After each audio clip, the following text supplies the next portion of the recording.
Hello friends, welcome back to CMS creations. നമ്മൾ നോക്കാൻ പോകുന്നത് +1 മാത്തമാറ്റിക്സിലെ ചാപ്റ്റർ 2-ലെ റിലേഷൻസ് ആൻഡ് ഫങ്ഷൻസിലെ എക്സൈസ് 2.1-ലെ ക്വസ്റ്റ്യൻ നമ്പർ 4 ആണ്. State whether each of the following statements are true or false. If the statement is false, rewrite the given statement correctly. നമുക്ക് താഴെ തന്നുള്ള സ്റ്റേറ്റ്മെന്റുകൾ ശരിയാണോ തെറ്റാണോ നോക്കണം. തെറ്റാണെങ്കിൽ അതിനെ നമ്മൾ കറക്റ്റ് ആക്കിയിട്ട് എഴുതും വേണം. ഓക്കെ, അപ്പോൾ ഫസ്റ്റത്തെ സ്റ്റേറ്റ്മെന്റ്, ഇഫ് PMN QNM ആണെന്നുണ്ടെങ്കിൽ P ക്രോസ് Q കാണണം. നോക്കിയാ, എമ്മും എന്നും ആണ്. എമ്മിൽ 2 ഉണ്ട്, ഇവിടെയും 2 ഉണ്ട്. അപ്പൊ 2 × 2 മൊത്തം 4 വേണം. ഇതിലാകെ 2 ഉള്ളൂ. അപ്പൊ ഇത് ഫോൾസ് സ്റ്റേറ്റ്മെന്റ് ആണ്. നമുക്ക് ഇതിന്റെ കറക്റ്റ് ആയിട്ടുള്ള സ്റ്റേറ്റ്മെന്റ് എങ്ങനെ വരുന്നത് നോക്കാം. ഇങ്ങനെ ഫസ്റ്റ് എമ്മിനെ കമ്പയർ ചെയ്യണം. MN കണ്ടോ.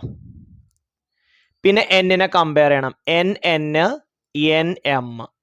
ഇതാണ് ഇതിന്റെ കറക്റ്റ് ആയിട്ടുള്ള ക്രോസ് പ്രോഡക്റ്റ് വരുന്നത്, അല്ലെങ്കിൽ റിലേഷൻ വരുന്നത്, P ക്രോസ് Q വരുന്നത്.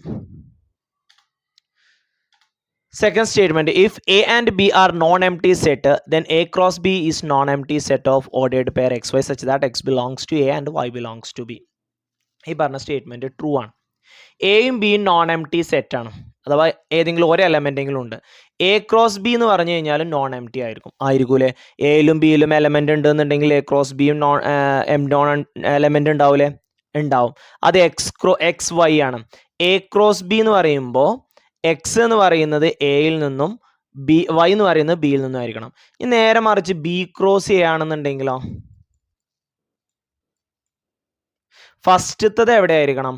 ബിയിലായിരിക്കണം. അപ്പൊ X ബിയിലായിരിക്കണം, വൈയോ എയിലും ആയിരിക്കണം.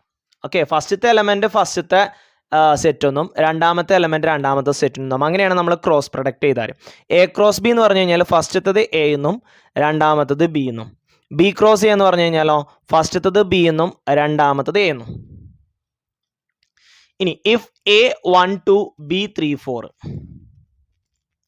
A12 B34, then A cross B intersection 5 = 5. ആദ്യം നമുക്ക് B ഇന്റർസെക്ഷൻ 5 നോക്കാം. ബിയിലും 5ലും ഇന്റർസെക്ഷൻ ആയിട്ട് വരുന്നത് 5 എന്ന് പറഞ്ഞാൽ എംപ്റ്റി സെറ്റ് ആണ്. 5 എന്ന് പറഞ്ഞു കഴിഞ്ഞാൽ എന്താണ്? എംപ്റ്റി സെറ്റ് ആണ്. അപ്പൊ B ഇന്റർസെക്ഷൻ 5 അതും എന്തായിരിക്കും? 5 ആയിരിക്കും. അപ്പൊ A ക്രോസ് 5 എന്താണ്? അതും 5 ആയിരിക്കും. 5 എന്ന് പറഞ്ഞാൽ എംപ്റ്റി സെറ്റ് അല്ലേ. അപ്പോൾ ഒന്ന് എംപ്റ്റി ആണെന്നുണ്ടെങ്കിൽ 0 എലമെന്റ്സ് ആണ്. അപ്പോൾ എയിൽ ഇനി എത്ര എലമെന്റ് ഉണ്ടെന്നുണ്ടെങ്കിലും അപ്പുറത്ത് കമ്പയർ ചെയ്യാൻ അല്ലെങ്കിൽ പെയർ ചെയ്യാൻ എലമെന്റ് ഇല്ലാന്നുണ്ടെങ്കിൽ അതും എന്താവും? 5 ആവും. B ഇന്റർസെക്ഷൻ 5 എന്ന് പറയുന്നതും 5 ആണ്. A ക്രോസ് 5 എന്ന് പറയുന്നതും 5 ആണ്.